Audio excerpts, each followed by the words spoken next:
Welcome back to Eliances Heroes, where heroes in business align.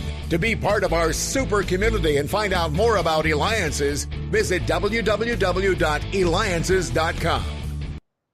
Oh, that's right. So much activity going on, and make sure you get that feedback that you keep providing to me. It really motivates. It helps a lot. I mean, we're still getting feedback when I interviewed a member of Eliances, the co-founder of Oculus. So make sure that you go to eliances.com. That's ELIANCES.com. So we have with us today, I'm so excited, we have Shannon Eastin. She is the owner of SE Sports Officiating, NFL first female referee.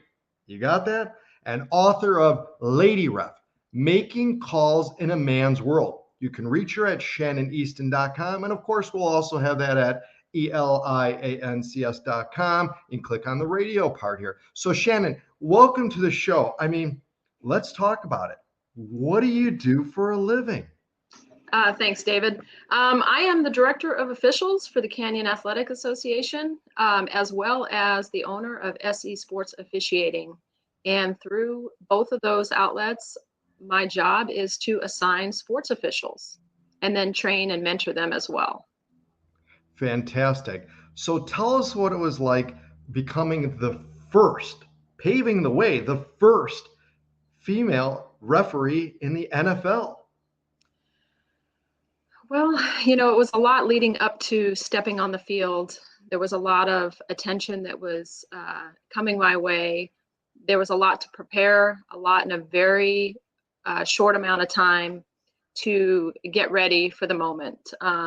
So really leading up to it was probably the hardest part. The easiest part was when I actually got to step on the field and finally be where I felt at home. And that was when I got to make the calls on the field. So great experience for sure. Yeah, I think it's, I mean, I have never been a referee, but I think it's such a very challenging, and people who haven't, that it's such challenging because you're watching and you've just got a split second to be able to decide the call, right? You have a little more time, I would say, in football to process a play than you do in basketball. I've officiated both, and basketball is a little quicker. Football, there's a little more time to process what you see and decide if you want to throw a flag or pass on a play. So, yeah. So if someone wanted to get started in the field, how would they go about, where would they begin? There's a lot of ways. Probably wherever they're at locally, just Google sports officiating. There's, I'm sure there's something for everybody locally. If somebody is interested in Arizona, by all means, reach out to me through my website, and I would be happy to talk to you, get you started, point you in the right direction, and then just make sure this is something that you really want to do, because there is a little bit of cost involved to get started as well, and officiating is not for everybody for sure. So, but yeah, there's lots of avenues, I'm sure, in your local area. Yeah, because with every call, there's going to be a ton that love you and a ton that don't. Yep. 50-50 all the time. Right. So, I mean, was it your goal to always become the NFL first female referee? Once I started officiating, that was my goal right away. As soon as I realized that I could officiate, and once I stepped on the field, it was so natural for me that immediately that became my goal. It wasn't my goal growing up. I didn't even think about officiating, but once I started, then immediately I knew my goal was to make it into the NFL. Absolutely phenomenal. And again, we have with us Shannon Eastin, owner of SE Sports Officiating, NFL first female referee, and author, Lady Ref, Making Calls in a Man's World. You can reach her by going to ShannonEastin.com.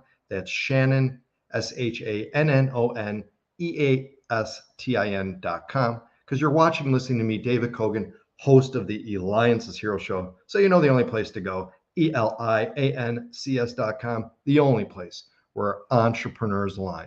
So what was the response like, Shannon, from the coaches and the players? I mean, again, being the first in the NFL, I mean, it's I mean, you can't get any bigger than that.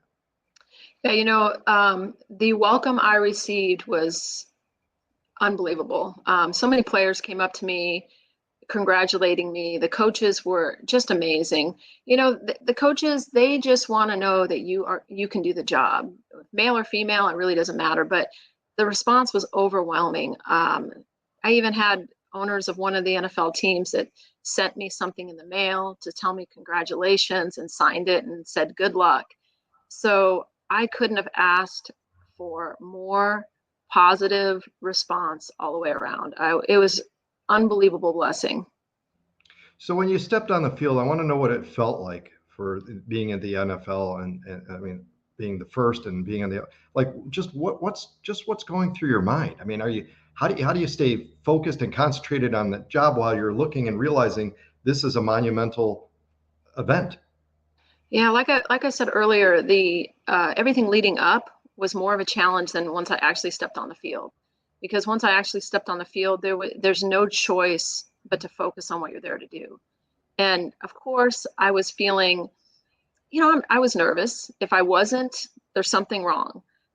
Feeling the weight of not just being the first, but realizing that I needed to be successful, because had I stepped on the field and I wasn't, then that was going to make the road a little bit more challenging for women to come after me. So yeah, there was definitely some pressure, but I felt ready, and it was great to step on that field and finally feel I was where I belonged. Absolutely, absolutely. So then talk to us about the book. What the purpose of the book?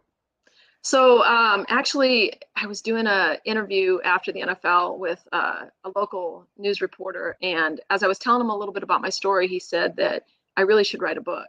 And I thought about it. And then I kept hearing it again and again as people would ask me questions. They're like, you really need to write a book. And so I finally decided it was time. And it was a long process for sure, just getting from the writing and rewriting to getting it published. But I think it is a very necessary story. It's the truth and the whole truth, the good, the bad, everybody that helped me along the way, and the challenges I faced. As you can well imagine, it wasn't a road just paved with gold, so to speak. So it is a great story, not because it is my story. Believe me, had anybody wrote this story, I would say you got to read it. It is, it's about more than just football. It's about life. And I hope everybody decides to read it. What kind of secrets can you share with children, particularly girls, of how they can go about making a difference, paving the way around and in the world as you have? Yeah, I think that one thing that is really important is to just don't be afraid to dream. No matter how big it is, how small it is, whatever your goals are, just don't be afraid, because nothing's going to happen for you if you don't go for it and give it a try. And in my case, it was important to surround myself with people that were positive. There's, obviously I ran into enough people that want to tell me, no, it wasn't going to happen, or, stand in my way. But for every no I received, I tried to find somebody that said, hey, Shannon, you can do it. You can do it. So just don't be afraid to dream big, and make sure you're ready to do the work, because dreaming big is one thing. Don't think just because you've got that dream, it's just going to be laid out before you. You have to be prepared to put in the work. And unfortunately, in a lot of cases, you're going to have to work harder than the average man. And that's a challenge that you have to know going in, and you have to accept that challenge and just be ready, like I said, to work hard. That's great. Well, Shannon, you have certainly broken down barriers to follow your dreams in officiating and are inspirational to others. That's right. You're a hero. Shannon Eastin, owner of SE Sports Officiating, NFL first female referee, and author of Lady Ref, Making Calls in a Man's World. Make sure you go to ShannonEastin.com. This has been David Cogan with the Eliances Heroes Show.